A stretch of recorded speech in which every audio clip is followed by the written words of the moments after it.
Hello everyone. Today we are going to start our chapter number 11, MS Excel. MS Excel is a software provided by Office package of Microsoft. In previous lecture we have studied about MS Word, and now in ongoing lecture we are discussing about MS Excel. आज आपण आपल्या 11व्या प्रकरणाला, ज्याचं नाव आहे MS Excel ला सुरुवात करणार आहोत.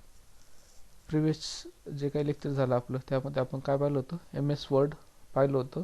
MS वर्ड हे पण काय होतं? मायक्रोसॉफ्ट ऑफिसने तुम्हाला प्रोव्हाइड केलेलं एक सॉफ्टवेअर आहे, आणि MS Excel पण काय आहे? मायक्रोसॉफ्ट ऑफिसने प्रोव्हाइड केलेलं सॉफ्टवेअर आहे. ठीक आहे, पाहू आता MS Excel. Introduction. Spreadsheet is a software that helps to substitute the paperwork in the office. Spreadsheet display data in the form of rows and columns.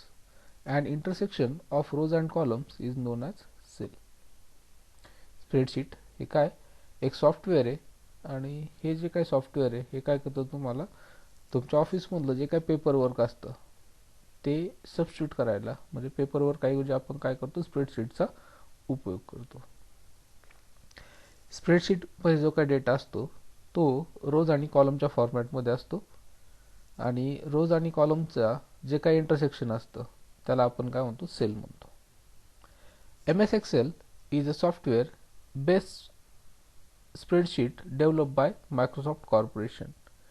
It includes all the features of spreadsheet package like recalculation, graphs, functions, etc. It also provides many mathematical, financial and statistical functions. Thus, it is used in many scientific and engineering environments for analyzing data. Excel can even hold graphics objects like picture and images. ठीक आहे. MS Excel हे काय? Spreadsheet application आहे, आणि develop कोणी केलं? त्याला Microsoft कॉर्पोरेशनने develop केले. याच्यामध्ये स्प्रेडशीटचे जे काही फीचर्स असतात, म्हणजे कॅल्क्युलेशन असेल, ग्राफ असेल, फंक्शन असेल, हे सगळे इन्क्लूड केलेच असतात. त्याचबरोबर काही मॅथमॅटिकल, फायनान्शियल आणि स्टॅटिस्टिकल फंक्शनचं पण काय केलं असतं? त्याच्यात इन्क्लुजन केलेलं असतं. आणि म्हणून आपण याला काय? सायंटिफिक आणि इंजिनिअरिंग एन्व्हायरमेंटमध्ये ॲनालायझिंग, डेटा अनालाइज करण्यासाठी काय करतोय? MS Excel ला यूज करतो. आणि MS Excel मध्ये आपण ग्राफिकल ऑब्जेक्ट जसं पिक्चर आणि इमेजेस पण काय करू शकतो? स्टोअर करू शकतो, टाकू शकतो. ठीक आहे. Next, features of MS Excel. In this slide and in some upcoming slide we are going to discuss about major features of MS Excel. Let's see. First, Windows based application. Excel, like all other application, has toolbar, shortcut menu, auto correct, online help and wizard. आता आपण काय करणार आहेत? MS Excel चे features पाहणार आहेत. या slide मध्ये आणखी एका पुढच्या स्लाइड मध्ये पण काय आपण डिस्कस करणार आहे? MS Excel चे फीचर्स डिस्कस करणार आहे. पहिलं जे काही फीचर्स आहे ते काय सांगते आपल्याला? Windows based application. हे काय? विंडोज बेस्ड ॲप्लिकेशन आहे MS Excel. म्हणजे विंडोज बेस्ड ॲप्लिकेशन मध्ये जे काही जनरल कॅरेक्टरिस्टिक्स असतात का, त्याला टूल बार असतो, शॉर्टकट मेनू असतो, ऑटो करेक्शन आहे, ऑनलाईन हेल्प विजार्ड आहे, हे सगळे MS Excel ने पण तुम्हाला काय केलेत? प्रोव्हाइड केलेत. Second is workbooks. Workbooks are the files in which worksheet related to a project are held. Workbook हे काय? एक फाईल आहे, आणि त्या फाईलमध्ये काय असतात? एखाद्या प्रोजेक्टशी रिलेटेड असलेले जे काही वर्कशीट असतात ते सगळे काय केलेले असतात? एका ठिकाणी स्टोअर केले असतात, हेल्ड केलेले असतात. Next is OLE support. Object linking and embedding is a feature through which Excel can contain any object like document, a picture, etc. OLE हे काय? एक आणखी फीचर आहे ज्याचा यूज करून एक्सेल मध्ये आपण काय करू शकतो? एखादा दुसरा ऑब्जेक्ट लिंक करू शकतो. ऑब्जेक्ट लिंकिंग अँड एम्बेडिंग म्हणजे आपण काय करतो? एखाद्या इमेजचा तिथे रेफरन्स देऊ शकतो, किंवा इमेज तिथे अटॅच करू शकतो. एखादा डॉक्युमेंट पण काय करू शकतो? रेफरन्स म्हणून तिथे अटॅच करू शकतो. Fourth is maintaining high volume of data. Excel can contain large volume of data. A worksheet can contain 65,536 rows and 256 columns. A single cell can contain maximum of 255 characters. One workbook can contain a maximum of 256 worksheets. एक्सेलमध्ये आपण काय करू शकतो, खूप मोठ्या प्रमाणात data store करू शकतो. आता कसा स्टोअर करतो डेटा आणि कुठे स्टोअर करतो आपण, तर रो आणि कॉलममध्ये डेटा काय करतोय, स्टोअर करतोय. इथे पहा ते सांगितलं की एक सिंगल वर्कशीट जे असतं, ठीक आहे, सिंगल वर्कशीटमध्ये रोज किती असतात तर 65,536 रोज असतात आणि कॉलम किती असतात तर 256 कॉलम्स असतात. आणि एका सिंगल कॉलममध्ये आपण किती 255 कॅरेक्टर स्टोअर करू शकतो. म्हणजे या सगळ्यांचं मल्टिप्लिकेशन जेव्हा आपण करू तेव्हा काय मिळतं आपल्याला, वर्कशीटमध्ये आपण किती नंबर ऑफ कॅरेक्टर्स सेव्ह करू शकतो एका, ते मिळतं. आणि वर्कबुकमध्ये 256 वर्कशीट्स असतात. म्हणजे खूप मोठ्या प्रमाणात डेटा आपण काय करू शकतो, आपल्या MS एक्सेलच्या एका फाईलमध्ये स्टोअर करू शकतो. Next feature is availability of functions. Several mathematical, financial, statistical functions are available in MS Excel package. MS Excel package मध्ये तुम्हाला तुमचे गणिताचे फायनान्शियल आणि स्टॅटिस्टिकल खूप सगळे फंक्शन्स काय केलेत तुम्हाला अवेलेबल करून दिलेत, ज्याने तुम्ही काय करता, डेटा ॲनालाइज करता. Next availability of charts and graphs. MS Excel allows users to view data entered as table in a graphical form as charts, which helps the user to easily understand, analyze data and compare data. MS Excel मध्ये जर तुम्ही tabular फॉर्मॅटमध्ये जर काही data enter केला तर तो data तुम्हाला चार्टमध्ये पाहता येतो. ठीक आहे, आपण पाय चार्ट वगैरे जे पाहतो त्यामध्ये आपण काय करू शकतो, डेटा रिप्रेझेंट करू शकतो. आणि डेटाला या चार्टमध्ये रिप्रेझेंट केल्यामुळे काय होतं, तुम्हाला त्याला चांगलं अंडरस्टँडिंग मिळतं. म्हणजे तुम्ही इझिली अंडरस्टँड करू शकता खूप मोठ्या प्रमाणात दिलेला डेटा, ॲनालाइज करू शकता किंवा कम्पेअर करू शकता. ठीक आहे, जसं तुम्ही चार्टमध्ये जर सपोज रिप्रेझेंट केलं की फर्स्ट इयरचा रिझल्ट एवढा आहे, सेकंड इयरचा रिझल्ट एवढा आहे, TYचा रिझल्ट एवढा आहे, तर फक्त चार्ट पाहून तुम्ही सांगू शकता की ज्या चार्टमध्ये हाय पीक दाखवलेले असतील तिथे तो रिझल्ट काय तुमचा चांगला आहे. या प्रकारे आपण काय करू शकतो, मोठ्या प्रमाणावर जो काय डेटा आहे त्याला इझिली अंडरस्टँड करू शकतो. Data analysis tools. MS Excel provide a set of data analysis tools called analysis tool package. डेटाला अनालाइज करण्यासाठी, डेटापासून काय करतो आपण, काहीतरी अंडरस्टँडिंग करतो, अनालिसिस करतो, आणि त्यासाठी काय केलंय MS Excel आणि तुम्हाला काय केलंय, अनालिसिस टूल पॅकेज काय प्रोव्हाइड केलेलं आहे. 8 is sorting capability. Excel has capability of sorting and data in ascending or descending order. MS Excel मध्ये आपण आपला जो काही डेटा आहे तो सॉर्ट करू शकतो, म्हणजे क्रमवारीनुसार लावू शकतो, चढत्या क्रमाने किंवा उतरत्या क्रमाने, असेंडिंग और डिसेंडिंग ऑर्डरने त्याला अरेंज करू शकतो. Autofill feature. Excel has the feature which allows to fill cells with repetitive data such as chronological dates or numbers and repeated text. हे जे काय ऑटोफिल फीचर आहे यामध्ये आपण काय करतो, ऑटोमॅटिकली सेलमध्ये डेटा काय करतोय, एंटर करतो. उदाहरणार्थ तुम्हाला सिक्वेन्शियली डेटा टाकायचा आहे काहीतरी, सपोज 2चा टेबल तयार करायचा आहे, तुम्ही 2, 4, 6 असं एक एक टाकण्याऐवजी 2 आणि 4 टाकलं तर ऑटोमॅटिकली खाली ड्रॅग करून तुम्ही सगळ्याच्या सगळा टेबल काय करू शकता, तिथे ड्रॉ करू शकता. किंवा सिक्वेन्स असेल 1, 2, 3, 4 प्रत्येक वेळेस एंटर करण्याची गरज नाही, 1, 2 टाकायचे आहेत फक्त, आणि ड्रॅग करून तुम्ही अप टू 100 पर्यंत तुम्ही जितका लांब ट्रॅक करताल तेवढे नंबर ऑटोमॅटिकली काय होतात तिथे फिल होतात. तसंच डेटचं आहे, एक डेट टाकली, 2 डेट टाकली, पुढची सिक्वेन्शियल डेट तो ऑटोमॅटिकली काय करतो, ड्रॉ करतो. Okay. Getting started with Excel. In this point, we are going to learn how to start Excel. An Excel document is called a workbook. Excel document आपण काय म्हणतो workbook म्हणतो. By default, Excel workbook contains 3 worksheets designed as sheet 1, sheet 2 and sheet 3.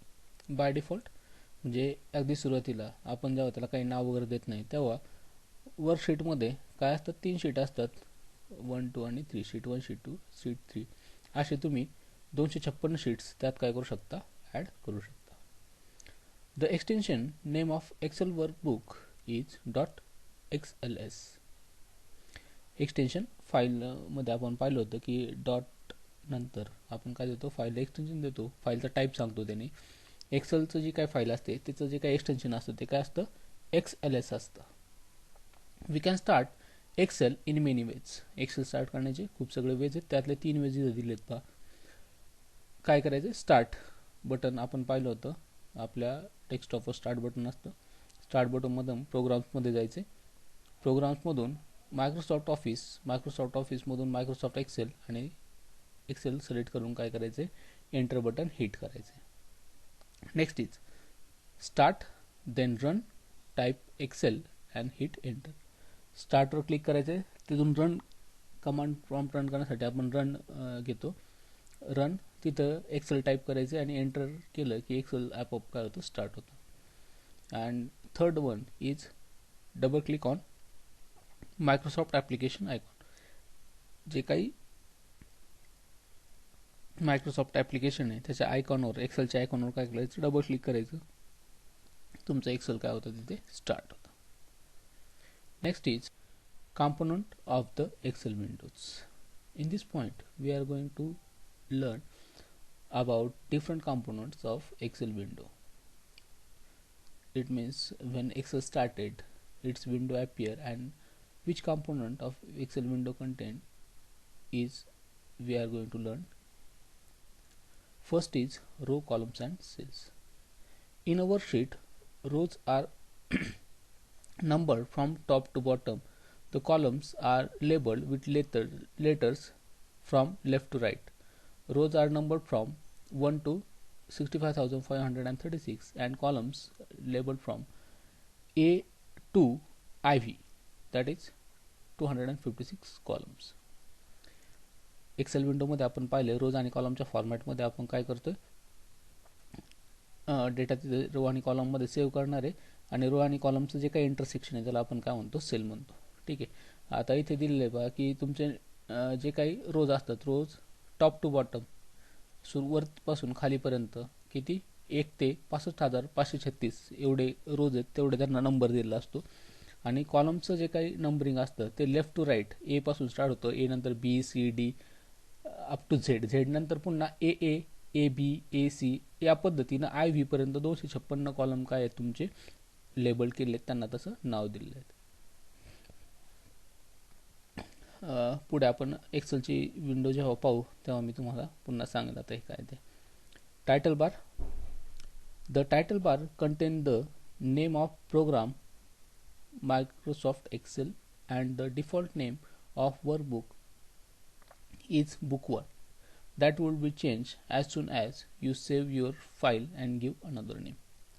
Title bar मध्ये काय असतं तुमच्या Excel वर्कबुकचं नाव असतं. By default त्याला बुक 1 असं नाव असतं आणि जेव्हा तुम्ही सेव्ह करता सेव्ह ॲज करता तेव्हा काय होतं ऑटोमॅटिकली तुम्ही जे नाव देणार आहे, सपोज मी काय करतोय कॉलेजसाठी कॉलेजची एक्सेल फाईल बनवतो, मी त्याला कॉलेज नाव दिलं तर ऑटोमॅटिक टायटल बार मध्ये काय होतं कॉलेज नाव तिथे appear होतं. Next is menu bar. The menu bar contain menus that include all the commands you needed to use the work your way through Excel, such as file, edit, view, insert, format, tools, data, windows and help. Menu bar आपण जे काही विंडोजमध्ये पाहिले, विंडोजचे जे काही application असतात त्यामध्ये menu bar हा काय कॉमन आहे. मेन्यू बारमध्ये डिफरंट ऑप्शन असतात, मग फाईलचं ऑप्शन आहे, एडिट, व्ह्यू, वेगवेगळे ऑप्शन आहेत आणि याच्यामध्ये काय असतात डिफरंट कमांड्स असतात जे आपल्याला एक्सेल वापरताना गरजेचे असतात. ठीक आहे, पाहू आपण.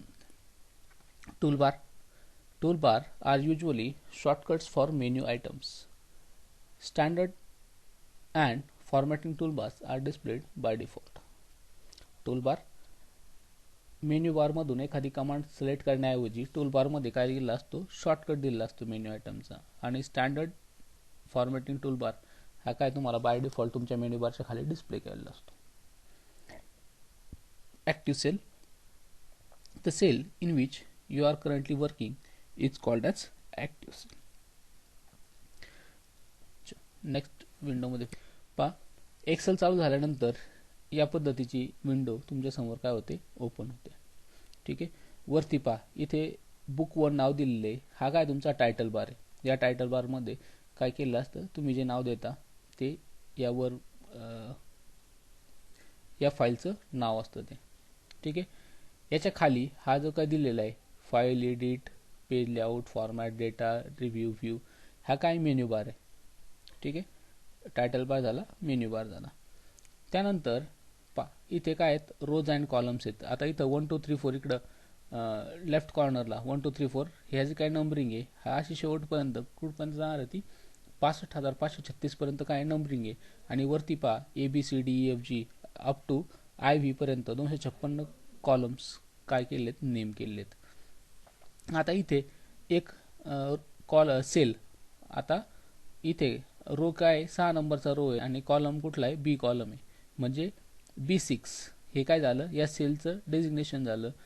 ही काय तुमची करंट सेल आहे, ॲक्टिव्ह सेल आहे. इथे आपण काय करतो, सध्या काम करतोय. आणि याचं नाव पहा इथे दाखवलेलं असतं B6.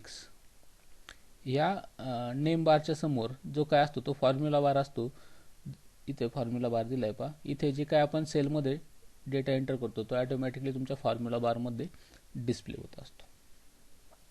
इथे खाली शीट 1, शीट 2, शीट 3 या पद्धतीचे शीट्स असतात. इथे असे 256 शीट्स तुम्ही ॲड करू शकता. त्याच्यानंतर स्टेटस बार असतो, तुम्ही जी काही कमांड टाकणार आहे त्याचं शॉर्टकटमध्ये स्टेटस दिलेला असतो. ठीक आहे. इकडे तुमचे रोज आणि कॉलम वर खाली करण्यासाठी स्क्रॉल बार दिलेले आहेत. आणि मेन्यू बारच्या खाली हा काय स्टँडर्ड टूल बार आहे, जो काय बाय डिफॉल्ट तुम्हाला प्रोव्हाइड केलेला असतो. ठीक आहे. म्हणजे एक्सेल जेव्हा तुम्ही चालू करणार आहे तेव्हा ही फर्स्ट विंडो असते जी काय होते, ओपन होते तुमच्यासमोर.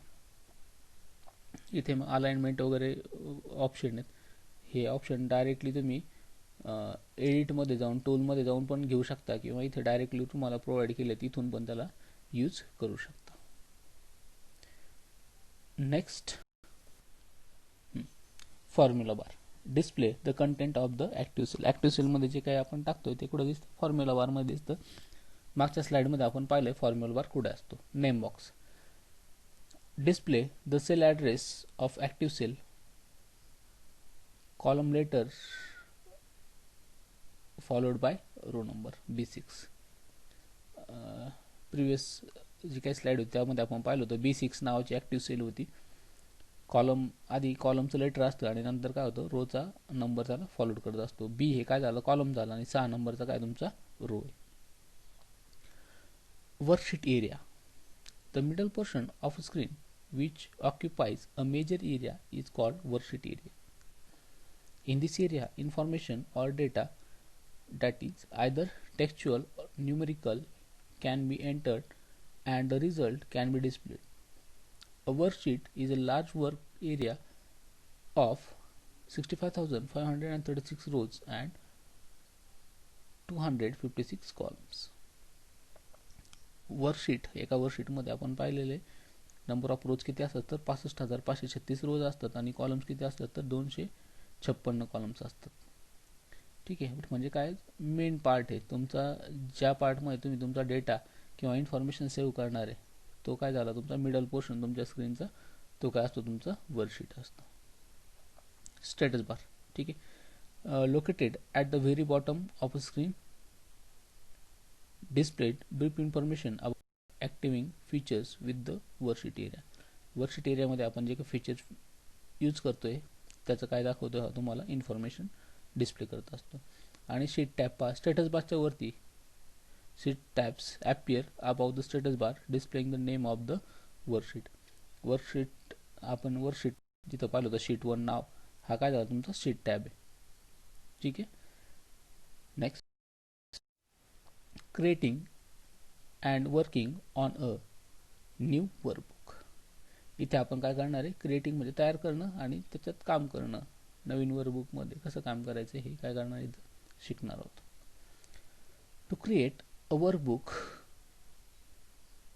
On the file menu click new. तुमच्या एक्सेल विंडोजमध्ये जी काही फाईल मेन्यू आहे त्याच्यामध्ये काय करा, न्यूवर क्लिक करा. न्यूवर क्लिक केलं की न्यू वर्कबुक काय होतो, ॲपियर होतो. The new workbook task panel appear at the right side of screen. स्क्रीनच्या राईट साईडला काय होणार आहे, तुमचा वर्कबुकचा टास्क पॅनल ओपन होतो. त्याच्यात काय करायचं आहे, आपण क्लिक ब्लँक वर्कबुक. ब्लँक वर्कबुकवर काय करायचं, सिलेक्ट करायचं आहे. A new workbook with a 3 worksheet appear. आपण पाहिलं होतं बाय डिफॉल्ट वर्कबुकमध्ये काय असतात, 3 वर्कशीट असतात. शीट 1, शीट 2, शीट 3 या पद्धतीची 3 शीट्स असतात. By default the workbook name is book 1. हे पण आपण पाहिलं होतं की वरती काय बुक 1 नाव आहे त्याला. बाय डिफॉल्ट काय वर्कबुकला नाव बुक 1 आहे. आणि शीट 1 काय असतं, ॲक्टिव्ह असतं. आणि त्या शीट 1 मध्ये पण A1 म्हणजे फर्स्ट कॉलम फर्स्ट रो हा काय असतो, तुमचा ॲक्टिव्ह सेल असतो. Entering data. आता काय करायचं, या शीटमध्ये डेटा एंटर करायचा आहे. आता शीट क्रिएट कसं करायचं वगैरे आपण पाहिलं. आता काय करतोय, त्यामध्ये डेटा एंटर करतोय. You can enter text, number and data in a Excel worksheet. कसं करायचं आहे पहा, स्टेप्स दिले. First is select the cell by clicking on it. ज्या सेलमध्ये तुम्हाला डेटा एंटर करायचा आहे त्या सेलला काय करायचं, सिलेक्ट करायचं आहे. Second, type the information. जी काही इन्फॉर्मेशन तुम्हाला टाकायची त्या सेलमध्ये ती काय करायची, टाईप करायची आहे. आणि एंटर काय करायचे, प्रेस करायचे. एंटर प्रेस केलं की ऑटोमॅटिक त्या सेलमध्ये तो डेटा सेव्ह होतो.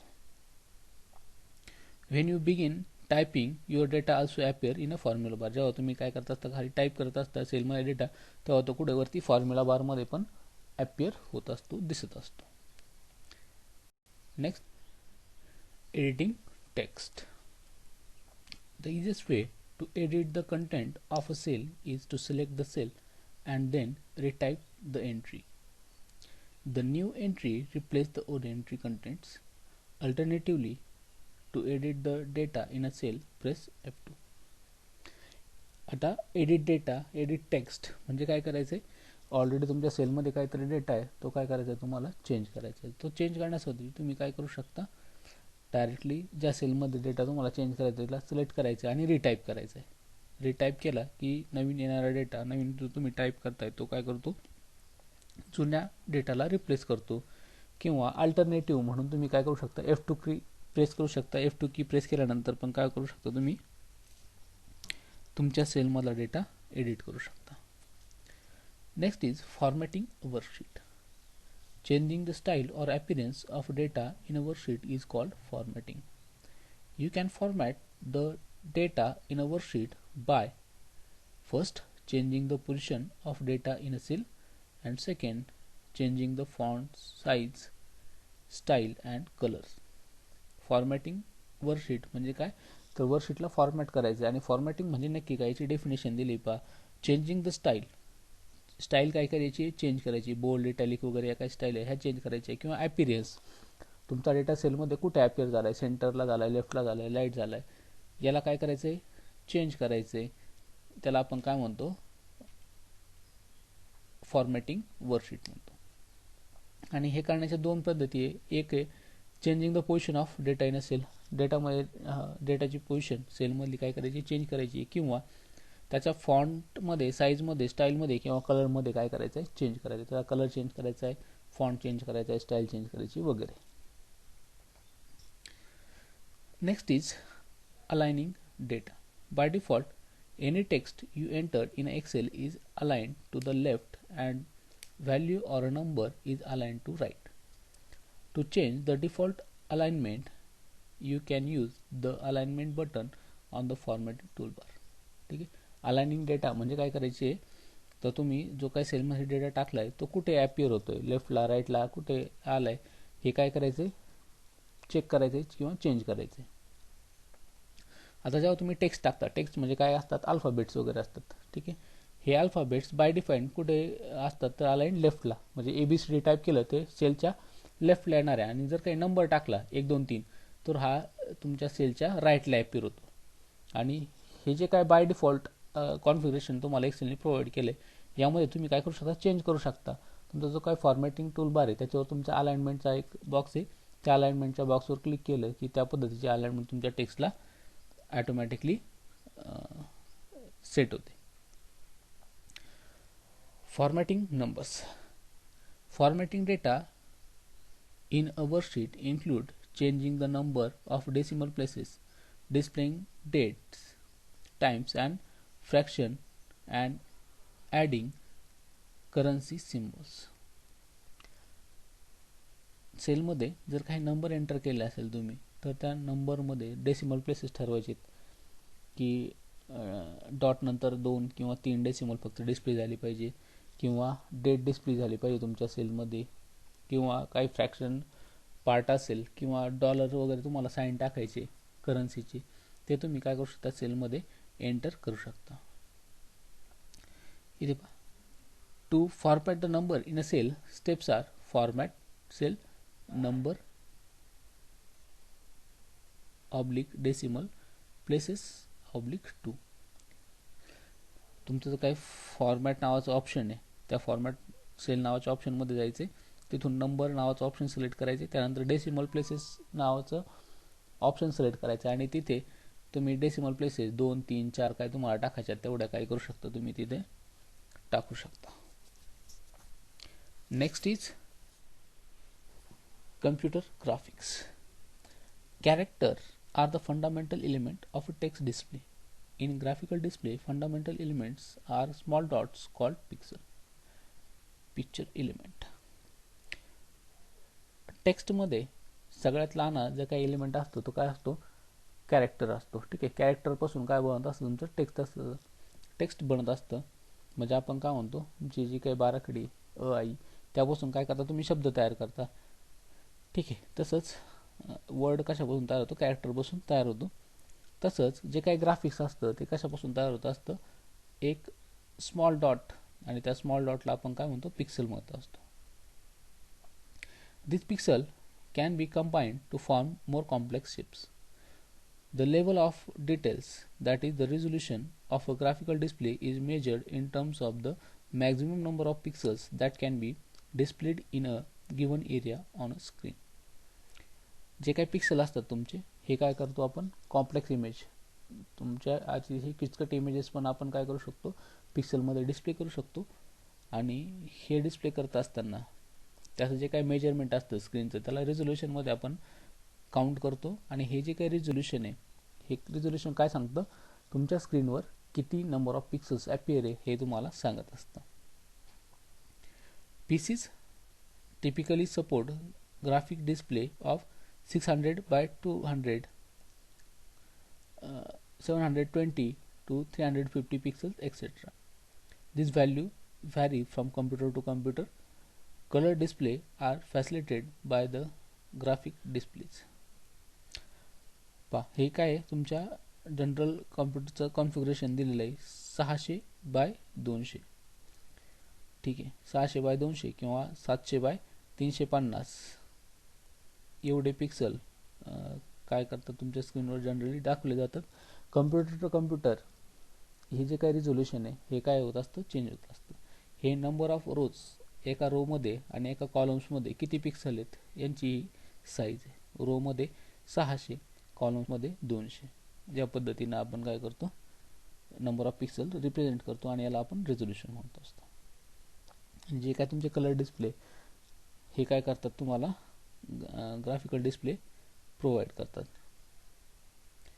The number of combinations of colours are possible depending the resolution. तुमच्या रेझोल्युशननुसार काय ठरतं, तुमच्या कम्प्युटरवर किती कलर तुम्ही डिस्प्ले करू शकता हे रेझोल्युशनवर ठरत असतं. Next is adding formula to Excel. To really make a data useful you will write a formulas. डेटाला युजफुल बनवण्यासाठी आपण काय करतो, फॉर्म्युला टाकतो. आपला ताण फॉर्म्युलाने कमी होतो. आता तो कसा होतो ते पाहू आपण. Formulas can do simple things such as adding values in a two cells, or they can do much complex things. Formula जे असतात ते काय करू शकतात, सिम्पली तुमच्या दोन सेल मधला जो काही डेटा आहे तो ऍड करू शकतात, किंवा त्याच्यापेक्षा कॉम्प्लेक्स टास्क, त्याच्यापेक्षा अवघड टास्क पण काय करतात, फॉर्म्युला परफॉर्म करतात. You can always identify a formula in a MS Excel because it starts with an equal sign. You normally see the formula itself only when you are editing the cell that contains the formula. Excel मध्ये formula काय करतो तो easily तुम्हाला identify करता येतो, कारण की तो काय इक्वल साइननी काय झालेला असतो, स्टार्ट झालेला असतो. आता तुम्हाला एखाद्या सेलमध्ये जेव्हा फॉर्म्युला टाकलेला आहे, ती सेल जेव्हा तुम्ही एडिट करत असता तेव्हाच तो फॉर्म्युला काय होतो, ॲपियर होतो तुमच्या फॉर्म्युला बारमध्ये, तुम्हाला तो दिसतो की इथे काय फॉर्म्युला टाकलेला आहे म्हणून. अदरवाईज तिथे रिझल्ट दिसत असतो. ठीक आहे, पाहू आपण खाली एक्झाम्पल दिलंय पहा. Suppose the value in a cell B2, C2 and D2 are 34, 28 and 56 respectively. To add data these values and to have the result in a cell F2. Example मध्ये काय दिले पहा, B2, C2 आणि D2 या sale मध्ये काहीतरी data आहे. B2 मध्ये 34, C2 मध्ये 28 आणि D2 मध्ये काय 56 हा डेटा आपण सेव्ह केलेला आहे, आणि यांची ऍडिशन करून आपल्याला रिझल्ट कुठे पाहिजे, F2 नावाच्या सेल मध्ये पाहिजे.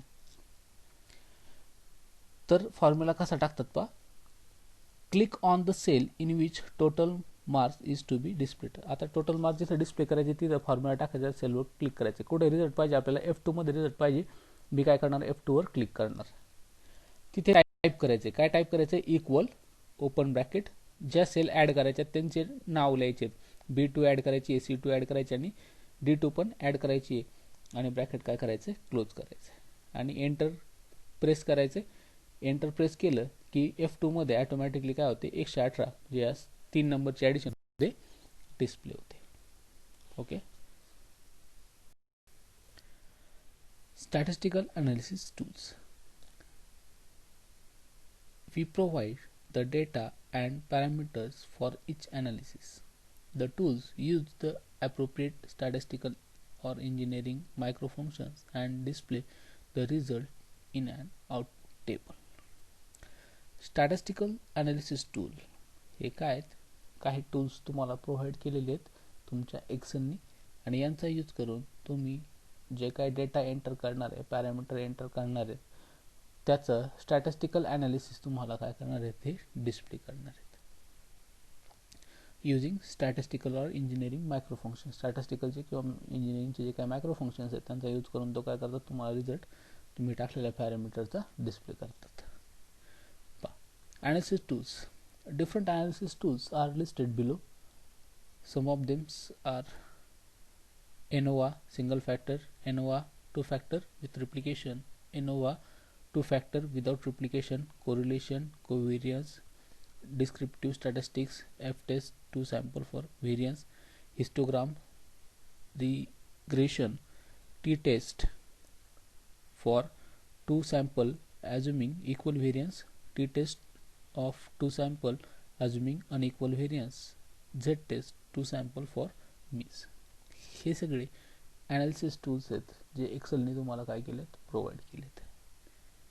ठीक आहे. आता जेव्हा आपण आपला सेकंड पार्ट पाहू कम्प्युटर आणि स्टॅटिस्टिकलचा आपल्या या सब्जेक्टचा, तिथं आपण काय शिकणार आहोत, स्टॅटिस्टिक्स शिकणार आहोत. त्या स्टॅटिस्टिक्समध्ये मग तुम्हाला कोरिलेशन, कोव्हेरियन्स काय असतात, डिस्क्रिप्टिव्ह मॅथमॅटिक्स कशाला म्हणतात, आणि ह्या टेस्ट काय, F टेस्ट काय, T टेस्ट काय, Z टेस्ट काय, हे तिथे आपण स्टडी करणार आहोत. ठीक आहे. पण त्या तुम्हाला एक्सेलमध्ये डायरेक्टली काय करता येतात, त्या टेस्ट अप्लाय करून रिझल्ट पाहता येतो. तो कसा पाहायचा आहे ते आपण पाहू आता. ठीक आहे. Steps to use analysis tool. Analysis tool use करण्याच्या काय स्टेप्स आहेत त्या 1 by 1 खाली दिल्या आहेत, पाहू आपण. First, from the menu bar choose tools and click on data analysis. Menu बारमध्ये टूलवर क्लिक करायचं आणि टूलमध्ये काय सिलेक्ट करायचं, डेटा ॲनालिसिस सिलेक्ट करायचं. When the data analysis dialog box appears, click on the one you want. जेव्हा तुम्ही data ॲनालिसिसवर click कराल तेव्हा काय होईल, तुम्हाला data analysis dialog box open होईल आणि त्या डायलॉग बॉक्समधून तुम्हाला जो टूल यूज करायचा आहे, आता आपण वरती काय पाहिली होती, लिस्ट पाहिली होती डिफरंट टूल्सची, त्यापैकी तुम्हाला जो टूल यूज करायचा आहे तो काय करायचा आहे तिथे सिलेक्ट करायचा आहे. The corresponding dialog box appears. जो टूल तुम्ही सिलेक्ट करणार आहे त्याच्या करस्पॉन्डिंग त्याला जे काही लागणारे पॅरामीटर आहे त्यानुसार काय होतं, एक डायलॉग बॉक्स ॲपियर होतो. And enter the input range and output range address of cells. तुम्ही ज्या सेल्समध्ये डेटा ठेवला आहे त्याचे इनपुट आणि आउटपुटचे जी काही रेंज आहे ती तिथे काय करायची, मेन्शन करायची. Give the address of the cell where you want to result to be show. ज्या सेलमध्ये तुम्हाला रिझल्ट पाहिजे आहे त्या सेलचा नंबर तिथे काय करायचा, एंटर करायचा आहे आणि ओकेवर क्लिक करायचं आहे. The result will be given in a corresponding output format. तुम्ही ज्या फॉर्मॅटमध्ये सांगाल दिलंय डिफाईन केलंय त्या फॉर्मॅटमध्ये रिझल्ट तुम्हाला त्या सेलमध्ये पाहायला मिळतो. या पद्धतीनं स्टॅटिस्टिकल टूल्स काय करायचे, तुमचे यूज करायचे. ठीक आहे. प्रॅक्टिकल जेव्हा पाहू आपण तेव्हा प्रॅक्टिकली हेच टूल यूज करून पाहू. ठीक आहे. एक्सेलचं जे काही आहे कंटेंट ते सगळं एवढंच आहे. इथे तुमचा MS एक्सेल 11 व प्रकरण जे काय ते संपलेलं आहे. Okay, thank you.